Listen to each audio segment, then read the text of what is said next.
कैसे हैं आप लोग। आई होप आप लोग स्वस्थ होंगे और मस्त होंगे। सावन के तीसरे सोमवार की मेरी तरफ से आप लोगों को बहुत बहुत बहुत ज्यादा बधाई हो। हर हर महादेव आप लोग पे अपनी कृपा बनाए रहें। आप लोग स्वस्थ रहिए, मस्त रहिए। तो मैं आ गई थी सुबह सुबह सावन में पहनने के लिए वो हरी हरी चूड़ियां लेने, और हरी हरी बिंदी, नेल पेंट, सब कुछ मुझे ग्रीन चाहिए था क्योंकि मुझे नेक्स्ट डे भाभी के यहाँ रुद्राभिषेक में जाना था। तो उसके लिए मैं सारी चीजें लेने आई थी। उसके बाद मैं आ गई थी अपने आईब्रोज करवाने। तो वहाँ पे जो सैलून की जो ऑनर है उन्होंने बोला कि दीदी आपने मेहंदी नहीं लगाया। तो मैंने कहा यार मुझे टाइम नहीं मिला। तो उन्होंने कहा नहीं, जबरदस्ती मुझे मेहंदी लगवा दिया बैठे बैठे। तो मैंने कहा चलो अच्छी बात है, लगे हाथ मेहंदी भी लग गई। क्योंकि सावन में 30 दिन में मैं एक दिन जरूर मेहंदी लगाती हूँ। कोई मेरा डे पर्टिकुलर फिक्स नहीं होता है कि इसी दिन मैं लगाऊंगी। मैं 30 दिन में एक बार लगा लेती हूँ। उसके बाद जैसे ही मैं पार्लर से आई हूँ तो बस मेरी बिटिया रानी मेहंदी ना लगवाए ऐसा हो ही नहीं सकता, क्योंकि उसकी मम्मा ने मेहंदी लगाया हुआ था। तो देखिए एक हाथ में उसने अपने से लगाया है। अभी वो सिर्फ 7 ईयर्स की है, उस हिसाब से उसने बहुत अच्छी मेहंदी लगाई है। दूसरे हाथ में मैं लगा रही थी और बाहर हो रही है झमाझम बारिश। इतनी तगड़ी बारिश हो रही है कि मैं क्या ही बताऊं। इसकी आवाज मैं आपको सुनाती तो आपको मतलब लगता कि भगवान ही कैसी ये बारिश हो रही है। इतनी ज्यादा भयानक वाली बारिश हुई कि पूरे पानी वगैरह भी काफी भर गया था। और नेक्स्ट डे था सोमवार, सावन का सोमवार का तीसरा दिन। तो बस फटाफट उठना था क्योंकि आज बहुत कुछ था। सावन के तीसरे सोमवार के दिन ही है हमारा नाग पंचमी भी। पता नहीं कितने सालों बाद पड़ा है सावन के सोमवार के दिन। ऐसे तो सावन में पड़ता है लेकिन सोमवार के दिन पड़ता है, ये बहुत ही ज्यादा रेयर होता है। तो बस देखिए कि पति देव और बेटा रानी सो रहे हैं और मेरी मेहंदी रच गई है जो मैंने रात में लगवाई थी। और मेरा तो सबसे मेन काम होता है, उठते ही मैं भाग आती हूँ किचन में क्योंकि इतने ज्यादा काम करने होते हैं। और मैं नाग पंचमी के दिन हमेशा कढ़ी बनाती हूँ और खीर बनाती हूँ। ये मेरा फिक्स है, मुझे बनाना ही बनाना। तो मैं लग गई हूँ कढ़ी की तैयारी में, खीर की तैयारी में। आज मुझे कोई लंच बॉक्स नहीं बनाना है पतिदेव के लिए, कोई ऑफिस का लफड़ा नहीं है क्योंकि आज सबकी छुट्टी है। तो आज मैं निपटा रही हूँ अपने नाग पंचमी का काम।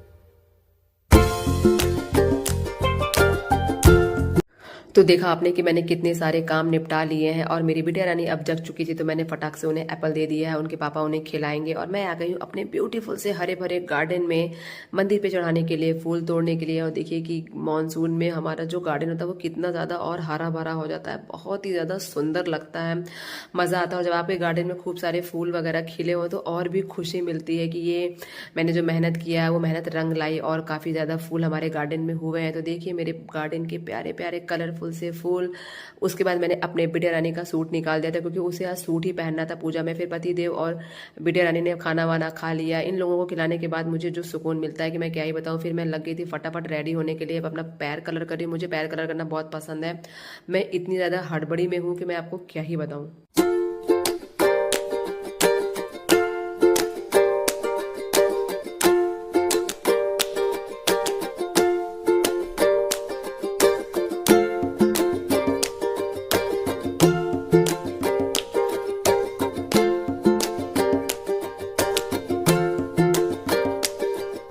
घर की पूजा और तुलसी माँ की पूजा हो चुकी है। अब आती है नाग देवता को दूध चढ़ाने की बारी। तो मैंने फटाफट उनका भी सारा सामान रेडी कर लिया है।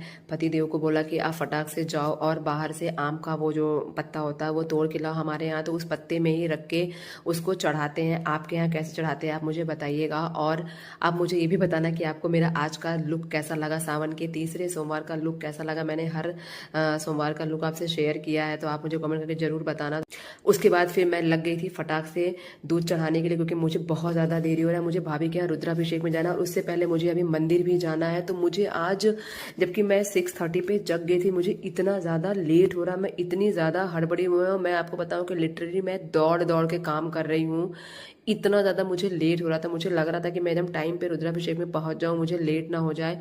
और एक तरफ ये भी डर लग रहा था कि कहीं मंदिर में बहुत ज़्यादा भीड़ ना हो। तो मैं आपको बताऊं कि मैं जिस मंदिर में हर साल जाती हूँ जल चढ़ाने के लिए शिव जी को, मैं उस मंदिर में इस बार नहीं गई थी, आज नहीं गई थी। पहले और दूसरे सोमवार मैं वहीं गई थी, लेकिन इस सोमवार मैं उस मंदिर नहीं गई, क्योंकि वो मंदिर बहुत ज़्यादा छोटा है। वहाँ पे इतनी ज़्यादा क्राउड थी, मुझे लगा कि अगर मैं यहाँ पे वेट करूँगी अपना नंबर आने का तो बहुत ज़्यादा लेट हो जाएगा, मैं पूजा में टाइम पे नहीं पहुँच पाऊंगी। तो फिर मैं चली गई दूसरे मंदिर। वो मंदिर बहुत ज़्यादा बड़ा है, वहाँ पे बहुत ज़्यादा स्पेस है, तो मैं वहाँ चली गई थी। तो पहले मैं आ गई थी फल लेने, मुझे मंदिर में भी फल चढ़ाना था और मुझे रुद्राभिषेक के लिए भी फल चाहिए थे। तो फटाफट मैंने भैया को बताया कि क्या क्या चीज़ें मुझे चाहिए, और इतना ज़्यादा मुझे लेट हो रहा है कि मैं क्या ही बताऊँ। मुझे जैसे कि लग रहा था कि मैंने इतना फटाफट काम करने की कोशिश की है, उसके बाद भी मैं इतना लेट हो रही हूँ। तो मैंने फटाफट मंदिर में पूजा किया है और काफ़ी विधि विधान से मैंने अपना पूजा लेकिन किया।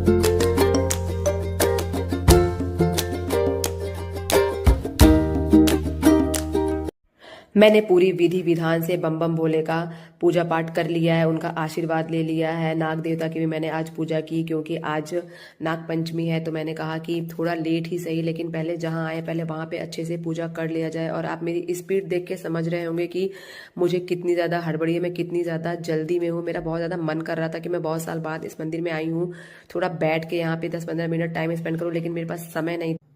जैसे ही मैं वहां पहुंची हूँ, मैंने देखा कि सारे लोग आ चुके थे, सब लोग काफी देर से आए थे। सब लोग मुझे पूछ भी रहे थे कि आपको इतना लेट कैसे हो गया। तो मैंने बता दिया कि यार देखो, आज पूजा भी था और आज मैं मंदिर जाती हूँ, मुझे जल भी चढ़ाना होता है और घर में भी मुझे खाना बनाना था। जबकि भाभी के घर पे प्रॉपर पूरा लंच वगैरह सारी चीजें बन रही थी, लेकिन मुझे अपने घर पे बनाना था। ऐसा नहीं था कि मैं आज चूल्हा ना जलाऊं, मुझे था कि नहीं मैं बना के जाऊंगी, भले उसको हम लोग शाम को खा लेंगे वो ठीक है, लेकिन मुझे बनाना था।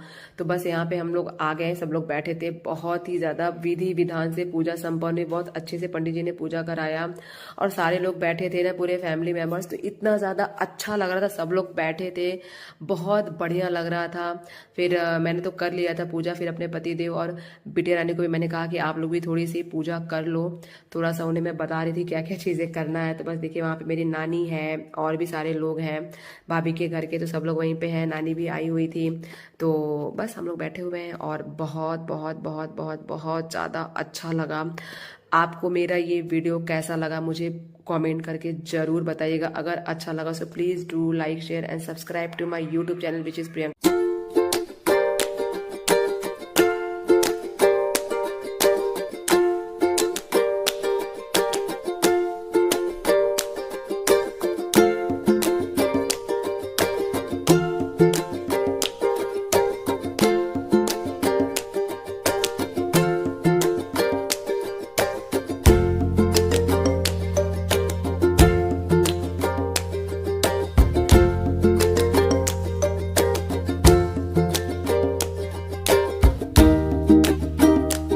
तो हमारी रुद्राभिषेक की जो पूजा थी, पंडित जी ने बहुत ही विधिवत विधि विधान से संपन्न करा दी। उसके बाद आती है गांठ खोलने की बारी, तो बस उसी का वेट मेरे लिए हो रहा था। और देखिए कि इतना ज्यादा यहाँ पे कॉमेडी चल रहा है, बहुत ज्यादा। तो फिर मुझे पता नहीं था कि उसके अंदर का जो पैसा होता है वो पैसा किसे मिलता है। मैं उसे चौकी पे चढ़ाने जा रही थी, तो पंडित जी ने बोला कि नहीं, वो पैसे का अधिकार जो है वो आपका है। भाभी ने भी बताया कि वो जो पैसा होता है उसको ननद ही रखती है।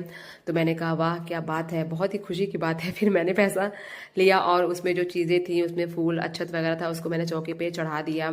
और इतने अच्छे से सारी चीज़ें हुई और इतने लोग आए थे, सबसे मिलके इतना अच्छा लगा। हम लोग बहुत देर तक कई लोगों ने हम लोग बैठे थे, टाइम स्पेंड किया, वो अभी आपको थोड़ा देर बाद देखने को मिलेगा। उसके बाद पंडित जी ने बोला सबसे पहले आप अपने पति देव का आशीर्वाद ले। तो भैया भाभी को आशीर्वाद दे रहे थे, पीछे से पापा मम्मी दोनों लोग कॉमेडी कर रहे थे कि ये बोलो वो बोलो।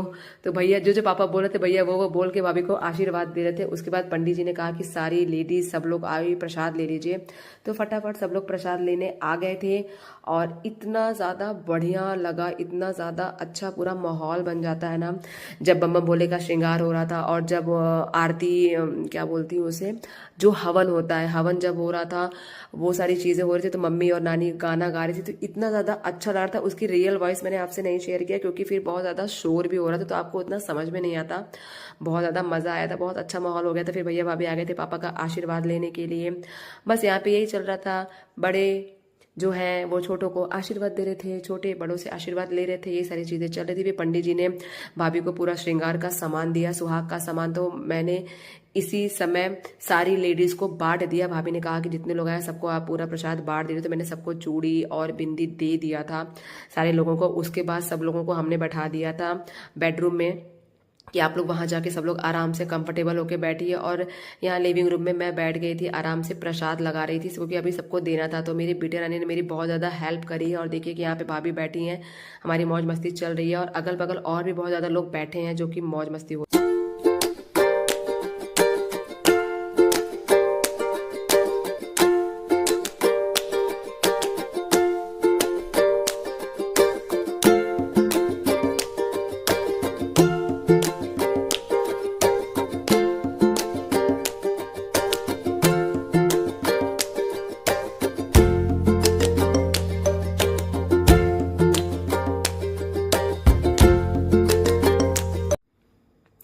उसके बाद नानी को मैं भाभी का घर घुमा रही थी क्योंकि नानी बहुत पहले आई हुई थी भाभी के घर, जब भैया लोग की शादी नहीं हुई थी, वो लोग बहुत छोटे थे, तब फर्स्ट फ्लोर बना भी नहीं था। तो मैंने नानी को बोला कि ठीक है चलो मैं आपको घुमाती हूँ। तो मैं फटाफट नानी को भाभी का जो बेडरूम है, किचन है, जो भी चीज़ है, भाभी का जो एरिया है वो पूरा मैं उन्हें घुमा रही थी। नानी वही देख रही थी और नानी बता भी रही थी कि पहले यहाँ पे ऐसे था, पहले वहाँ पे ऐसे था। मैं दिखा रही थी कि भाभी ने कितना ज़्यादा लड्डू गोपाल के कपड़े रखे हुए हैं, कितने अच्छे से क्रॉकरीज रखी हुई है और वो किचन को कितने अच्छे से ऑर्गेनाइज करके रखा है, ये सारी चीज़ें हम बता रहे थे। उसके बाद नानी को मैंने घुमा दिया। फिर सब लोगों ने किया है प्रॉपर लंच, क्योंकि नाश्ता और लंच सब लोगों ने एक साथ किया क्योंकि ब्रेकफास्ट का समय निकल चुका था। तो बस देखिए सब बैठे हैं, सब लोग खा पी रहे हैं, सब लोग बातें कर रहे हैं, गप्पे लड़ा रहे हैं। यही तो होता है जब कोई फंक्शन वगैरह होता है तो सब लोग एक साथ मिलते हैं, बहुत ज़्यादा मज़ा आता है। और ये जो लौकी का हलवा था ना भाई साहब, क्या सुपर डुपर टेस्टी था। उसके बाद भाभी ने लगाया सबसे पहले माधव को भोग, क्योंकि उन्होंने भी सुबह का ही नाश्ता किया हुआ था तो भाभी उनको भोग लगा रही थी। उसके बाद हम लोग बैठे हुए थे, बात कर रहे थे कि सारी चीज़ें कितने अच्छे से हो गई, बहुत ज़्यादा बढ़िया लगा। और सच में सावन का तीसरा सोमवार भी बीत गया, पता नहीं चला। और फिर मैं भी आ गई बेडरूम में, जितने लोग गेस्ट थे उनके पास आ गई, वहाँ मैंने प्रसाद लगा लिया, बेटे रानी को खाना खिला लिया। फिर मैं आ गई सबके पास बैठने के लिए। तो फिर हम यहाँ पे बैठ के कुछ डिस्कशन कर रहे थे, कुछ फेस्टिवल्स अभी जो हो चुके हैं उसका डिस्कस कर रहे थे, कुछ जो होने वाले हैं उसका डिस्कस कर रहे थे। फिर सारे लोग चले गए तो मैं और भाभी खाना खाए। उसके बाद देखिए यहाँ बच्चे कितनी मौज मस्ती कर रहे हैं, उनको बहुत ज़्यादा मज़ा आ रहा था।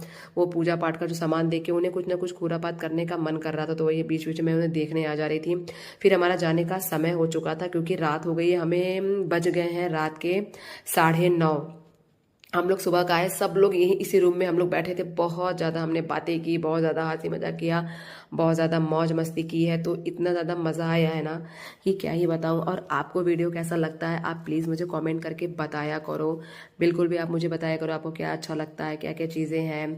और उसके बाद मैं भाभी के घर से डायरेक्ट आ गई थी मम्मी के घर पे, क्योंकि मम्मी ने बोला था कि नहीं मैंने बनाया हुआ है खाना। मम्मी के यहाँ पे वो दाल वाली पूड़ी बनती है और वो जो कद्दू की सब्जी बनती है नाग पंचमी के दिन, और खीर बनता है। और पति देव चूंकि कद्दू की सब्जी नहीं खाते तो उनके लिए मम्मी ने बनाया हुआ था ये बैगन और आलू की सब्जी बनाई थी। बहुत ही ज़्यादा सुपर डुपर टेस्टी खाना मॉम ने बनाया था, मज़ा आ गया खाना खाने के बाद। उसके बाद हम आ गए थे अपने घर। तो अब हम करेंगे आराम। मिलती हूँ आपसे अपने नेक्स्ट वीडियो में, तब तक के लिए स्वस्थ रहिए, मस्त रहिए, खुश रहिए, अपना ख्याल रखिए, अपनी लाइफ को अपने हिसाब से एंजॉय